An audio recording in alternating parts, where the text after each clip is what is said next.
ठीक है सर, चलिए स्मॉल कैप पर एक सवाल हमारे दर्शक पूछ रहे हैं। तुषार वेटकुली कह रहे हैं स्मॉल कैप फंड्स में कम एयूएम वाले फंड से ज़्यादा रिटर्न देने की अपेक्षा रखें, या फिर जिन फंड्स का एयूएम ज़्यादा है वो रिटर्न ज़्यादा देने की कैपेबिलिटी रखते हैं।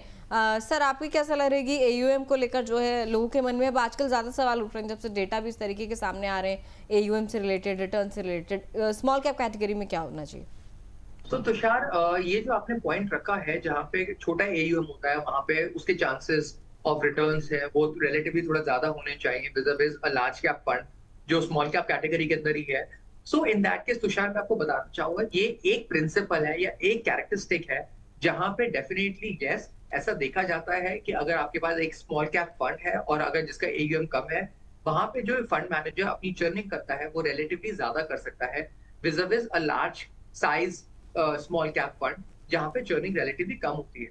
बट तुषार, मैं आपको बताना चाहूंगा दिस इज वो कहते हैं ना मैथमेटिक्स में कि it is a sufficient and a necessary condition. तो मैं आपको यही बोलना चाहूंगा it is a necessary condition but not a sufficient condition. Why?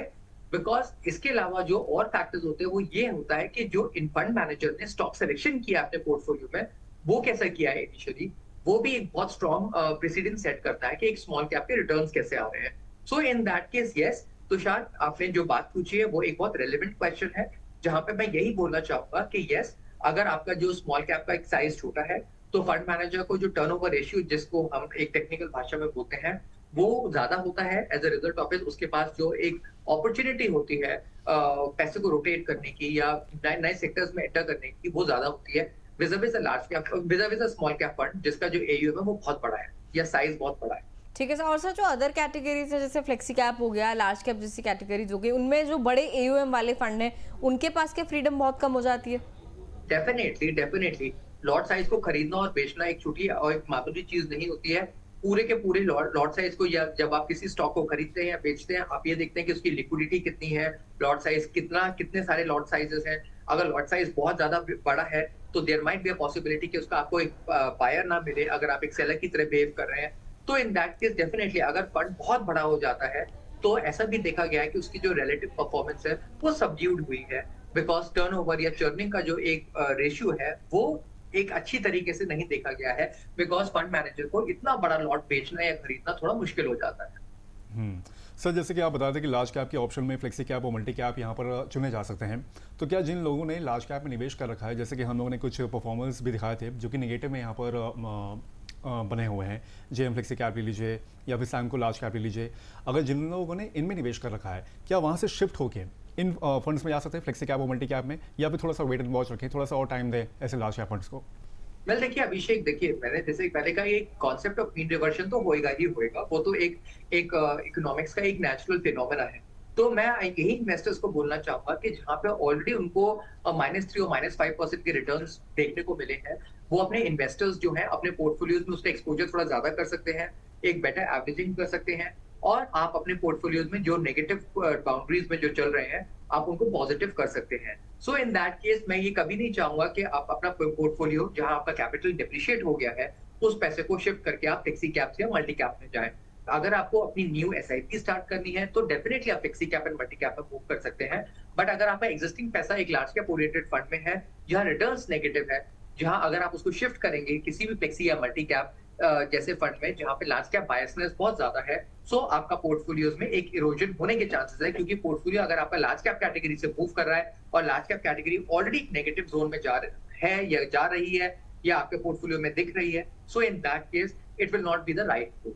So wait and watch is the right way जहां इन्वेस्टर्स देख पाएंगे कि in coming time large cap index एक बेटर परफॉर्मेंस देगा एंड रिलेटिवली आपका जो पोर्टफोलियो है वो भी एक बेटर परफॉर्मेंस की तरफ मूव करेगा। सर तो क्या 5-6 साल काफ़ी रहेंगे इन केस अगर वेटिंग टाइम की अगर यहाँ पर बात करें तो?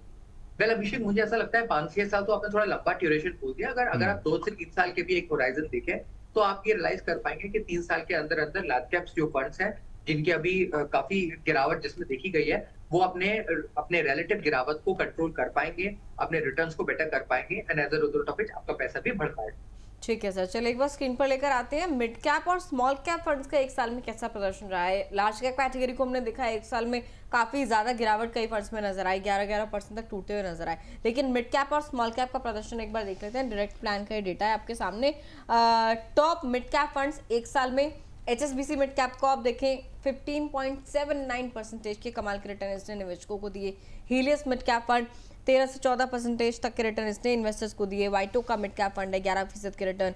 इसके अलावा Invesco India mid cap fund 10% के रिटर्न। ICICI प्रूडेंशियल का मिड कैप 9 से 10% के रिटर्न इसने भी दिए। वहीं अगर स्मॉल कैप की बात करें तो स्मॉल कैप में दिव्या वो तो और भी कमाल के रिटर्न्स यहाँ पर दे रखे हैं। मिड कैप में तो आपने देख लिए, स्मॉल कैप की बात करें तो ट्रस्ट म्यूचुअल फंड यहाँ पर नंबर 1 पर है। 23% के रिटर्न्स इसने यहाँ पर दिए हैं, जो कि काफ़ी असाधारण टाइप के हैं।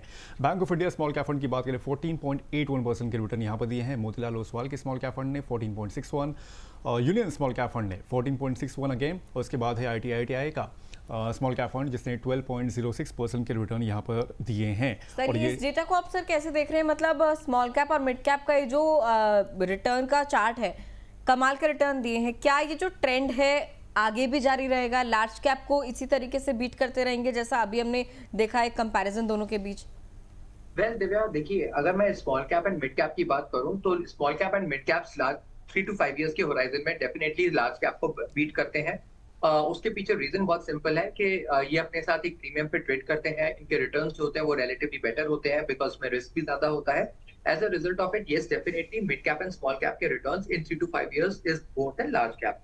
बट अगर आप मुझसे ये पूछ रहे हैं कि ये जो ट्रेंड है ये कंटिन्यू रहेगा, तो मुझे लगता है कि ये कहना थोड़ा सा मुश्किल है, क्योंकि लार्ज कैप्स में इतना पैसा निकला है। देखो ऐसा माना जा रहा है कि FIIs अगर इंडिया में लौटेंगे तो वो लार्ज कैप एक्सपोजर वाले फंड्स में ही पहले मूव करेंगे, क्योंकि वहां वैल्यूएशन का उनको कंफर्ट मिलता है। ऐसा देखा गया है कि FIIs हर उस कंट्री को चेस करते हैं जिसका PE रेशियो कम होता है। और अगर लार्ज कैप का इस समय PE ratio relatively mid cap and small cap के अगर कंपैरिजन में कम है, तो मुझे लगता है कि लार्ज कैप में जो चांसेस है मीन रिवर्जन के, एक बेटर रिटर्न्स के, वो mid and small cap categories के रिटर्न से थोड़ा ज्यादा होगा in a short duration of time. But yes, in a longer duration of time mid cap and small caps always tend to outperform the large cap. Sir तो क्यों नहीं फिर हम लोग मिड कैप और स्मॉल कैप में जैसे निवेशक हैं, जैसे कि हमने पहले ही सवाल पूछा था कि लार्ज कैप परफॉर्म नहीं कर रहे हैं, 5 साल बाद क्या उनको लार्ज कैप स्मॉल कैप में और मिड कैप में थोड़ा सा एक्सपोजर फिर ज़्यादा लेना चाहिए यहाँ पर, बिसाइड की फ्लेक्सी कैप और स्मॉल कैप? अभिषेक देखिए, there is something which is known as the model portfolio construction. जब भी आप एक पोर्टफोलियो कंस्ट्रक्ट करते हैं तो आपको ये भी देखना होता है कि उसके साथ किसी भी फंड के साथ एक एसोसिएटेड रिस्क क्या होता है। अगर आप mid cap and small cap से अपने पोर्टफोलियोज को बहुत ज्यादा ओवरलोड कर देंगे या ओवर एक्सपोज कर देंगे, उस केस में प्रॉब्लम सबसे पहले ये है कि आपका जो पोर्टफोलियो में जो रिस्क है वो बहुत बढ़ जाएगा। और जब भी मार्केट्स करेक्ट करेगा, जो कि उस केस में आपके पोर्टफोलियोज में जो एक रिलेटिव गिरावट है वो बहुत ज्यादा हो जाएगी। अभिषेक, ये एक बहुत यूनिक सिनेरियो रहा है कि जहां लार्ज कैप ने इतना high level of under performance दिखाया है with mid and small cap. But generally होता ये है कि अगर मार्केट्स गिरती है तो और डेमोक्रेटिक तरीके से अगर रैली आती है या एक बेयर फेज में मार्केट गिरती है, तो मिड एंड स्मॉल कैप के जो एक गिरने के जो चांसेस हैं वो भी बहुत ज्यादा होते हैं विद लार्ज कैप, क्योंकि लार्ज कैप एक स्टेबिलिटी का प्रतीक होता है, लार्ज कैप एक बेटर परफॉर्मेंस का भी प्रतीक होता है, और लार्ज कैप एक क्वालिटी का भी प्रतीक होता है। सो इन दैट केस अभिषेक, मैं आपको यही सजेशन देना चाहूंगा कि इन्वेस्टर्स जो है वो पास्ट रिटर्न्स को देखकर बहुत ज्यादा अट्रैक्ट ना हो। Definitely mid cap and small cap in a longer duration time always gives a better return, but आपका पोर्टफोलियो एक बैलेंस्ड पोर्टफोलियो होना चाहिए, जहाँ पे large cap, mid cap, small cap, flexi cap, multi cap, gold, silver, सबका जो एक composition है वो निर्धारित होना चाहिए, सो दैट आपके पोर्टफोलियो में एक रिलेटिव डेंट ना लगे जब भी मार्केट्स अपने उतार चढ़ाव की स्थिति में होता है।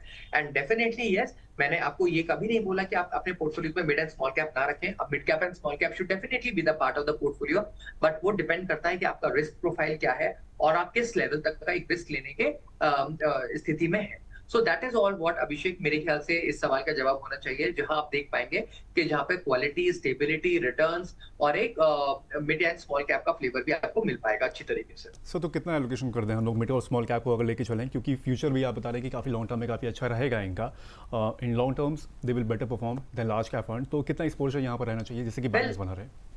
अभिषेक देखिए, ये भी अगेन बहुत ही इन्वेस्टर टू इन्वेस्टर वेरी करता है, because of the very simple reason. अगर कोई इन्वेस्टर 65 इयर्स की एज का है, उसके पास टाइम होराइजन रिलेटिवली कम है, तो मैं बोलूंगा कि उनके पास balanced fund, multi asset funds, large cap fund ज्यादा होने चाहिए। अगर कोई इन्वेस्टर 22 या 23 इयर्स का है या 30 इयर्स का है, जिसके पास ऑलमोस्ट 30-35 इयर्स है अपने होराइजन के, तो वो अपने पोर्टफोलियो में 20-25% तक का लार्ज कैप एक्सपोजर डेफिनेटली रख सकता है, जहां उसको in a longer duration of time एक बेटर रिटर्न्स आएंगे। सो डिपेंडिंग अपॉन कि आपकी क्रिटिकलिटीज क्या है, आपकी लायबिलिटीज क्या है, आपकी एज क्या है, आपके डिपेंडेंट्स क्या है, आपके गोल्स क्या है, आपको कब पैसों की जरूरत है, जिसको पूरा एक प्रॉपर रिस्क प्रोफाइलिंग किया जाता है, इन दैट केस मुझे लगता है अगर उस चीज का ध्यान रखा जाए तो आपका mid cap and small cap का जो एक्सपोजर है वो निर्धारित किया जा सकता है और आपके पोर्टफोलियो में एक रिलेटिव क्या रिटर्न्स और क्या रिस्क होगा उसको भी आप अपने पोर्टफोलियो में बहुत अच्छी तरीके से निर्धारित कर सकते हैं। ठीक है सर। और सर हमारे एक दर्शक हैं, इनको आप क्या सलाह देंगे? हैरी नाम है इनका, कह रहे हैं मैम अगर सिर्फ एक मिड कैप फंड में इन्वेस्ट करना हो 20 साल के लिए तो कैसा रहेगा?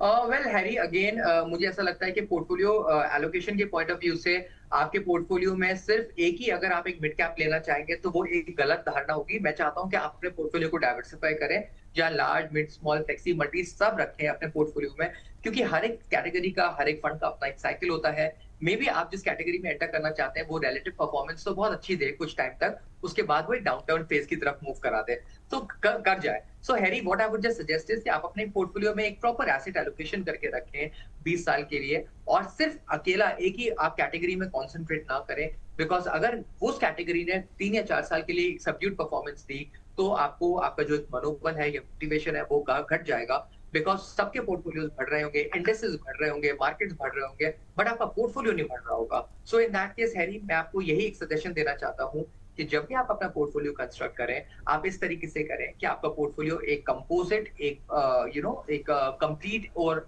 एक्सपोज्ड हो विद डिफरेंट कैटेगरीज, जिससे आपके पास एक रिलेटिव रिटर्न्स अच्छे आने के चांसेस ज्यादा है। सर लार्ज कैप बायर्स में दो चीज़ें और हैं, जैसे कि हम लोग देखते हैं कि निफ्टी 50 इंडेक्स फंड है, इक्वल वेट स्ट्रैटेजी भी एक बढ़िया ऑप्शन निकल के आया है जिसमें 50 स्टॉक्स का इक्वल वेटेज यहाँ पर दिया था, उनके भी रिटर्न्स काफ़ी अच्छे रहे हैं। क्या वो भी एक ऑप्शन हो सकते हैं लार्ज कैप की बजाय? वेल अभिषेक मुझे लगता है कि ये भी लार्ज कैप कैटेगरी का ही है, बिकॉज इन एनी केस जो नंबर ऑफ फंड्स हैं उनमें वो टॉप 100 कैटेगरी से ही सिलेक्शन उसका होता है। अगर पूरी कैटेगरी का ही अगर वैल्यूएशन कम है क्योंकि बहुत पैसा निकला है, सो इन दैट केस मुझे लगता है अगर एक इक्वल बेट कैटेगरी भी अगर आप ले रहे हैं जहाँ पे 50 जहाँ पे हर एक स्टॉक का एक इक्वल कॉम्पोजिशन होता है, so that will not make much of a difference. मुझे लगता है कि वो लार्ज कैप की तरह ही बिहेव करेंगे और उनका जो परफॉर्मेंस है वो भी लार्ज कैप की तरह ही देखा जा सकता है। So in that case that is मेरे ख्याल से वो भी एक लार्ज कैप का ही एक सब पार्ट। चलिए large cap small cap mid cap को लेकर चर्चा हुई, लेकिन